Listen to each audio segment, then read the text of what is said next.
ভারতের উত্তর পূর্বাঞ্চলের মানুষজন নিজেদের ভেতরে বাংলাদেশি পরিচয় লালন করছে।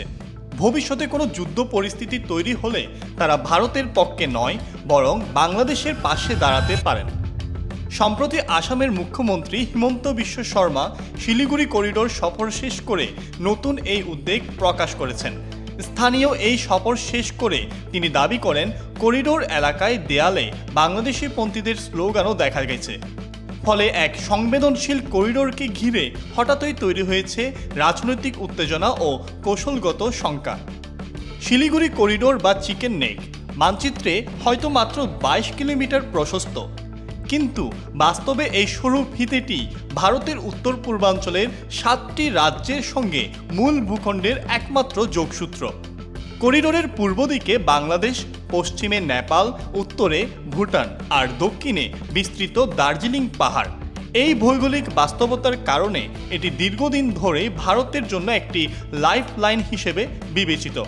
প্রতিদিন এখান দিয়ে সেনা কনভয় যায়, রেলগাড়ি ছুটে চলে, আবার সাধারণ মানুষও তাদের দৈনন্দিন যাতায়াত চালিয়ে যায়। কিন্তু একই সঙ্গে ভারতের সামরিক পরিকল্পনাকারীরা জানান, যদি কখনো এই করিডোর ক্ষতিগ্রস্ত হয় তাহলে উত্তর পূর্বাঞ্চল কার্যত মূল ভারতের সঙ্গে বিচ্ছিন্ন হয়ে পড়বে। এই বক্তব্যের পরই ভারতীয় রাজনীতির অঙ্গনে প্রশ্ন উঠেছে, আসলে কি সত্যি শিলিগুড়ি করিডোরে এমন কোনো অস্বাভাবিক পরিস্থিতি তৈরি হচ্ছে, নাকি রাজনৈতিক স্বার্থেই বিষয়টিকে বড় করে দেখা হচ্ছে? ইতিহাস ঘাটলে দেখা যায়, করিডোর এলাকার বহু পরিবারই অভিবাসনের ইতিহাস বহন করে। কেউ দেশভাগের সময় পশ্চিমবঙ্গের দিকে চলে এসেছেন, আবার কেউ 1951-র দাঙ্গা কিংবা 1971 সালের মুক্তিযুদ্ধের সময় আশ্রয় নিয়েছেন এই অঞ্চলে। তাদের সাংস্কৃতিক শিকড় মূলত পূর্ববঙ্গের মাটিতেই গাঁথা। ফলে নাগরিকত্ব কাগজে কলমে ভারতীয় হলেও মানসিক ও আবেগীয় পরিচয়ে অনেকে নিজেদের বাংলাদেশী অনুভব করেন।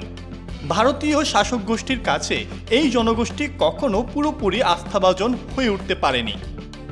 বিশেষজ্ঞরা বলছেন, শিলিগুড়ি করিডোরের কৌশলগত গুরুত্ব অনস্বীকার্য হলেও এর নিরাপত্তা নিয়ে আতঙ্ক সৃষ্টি প্রায় রাজনৈতিক হাতিয়ার হয়ে উঠেছে।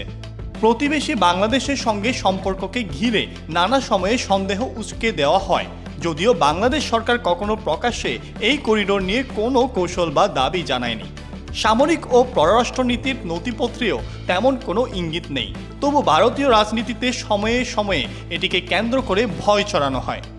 এমন পরিস্থিতিতে সাধারণ মানুষ পড়ে যান অনিশ্চয়তার মধ্যে। বিশেষজ্ঞরা বলছেন, চিকেন নেক নিয়ে আতঙ্ক ছড়ানো কেবল ভারত বাংলাদেশ সম্পর্ককে নাজুক করে না, বরং ভারতের ভেতরেই নতুন বিভাজনের জন্ম দেয়, যা স্থানীয় জনগণের ওপর সন্দেহ ও দীর্ঘমেয়াদে সামাজিক সংহতির জন্য বড় হুমকি হতে পারে। তাই আতঙ্ক নয়, বরং বাস্তবসম্মত সমাধান ও বিশ্বাসযোগ্য সংলাপই হওয়া উচিত মূল অগ্রাধিকার। কিন্তু প্রশ্ন হলো, এই অঞ্চলের মানুষদের আনুগত্য নিয়ে সন্দেহ তৈরি করা কতটা ন্যায্য? আর প্রতিবেশী সম্পর্কের ক্ষেত্রে এমন সংবেদনশীল করিডোরের ব্যাপারে কি আমাদের আরও সংযত ও তথ্যভিত্তিক আলোচনা করা উচিত নয়?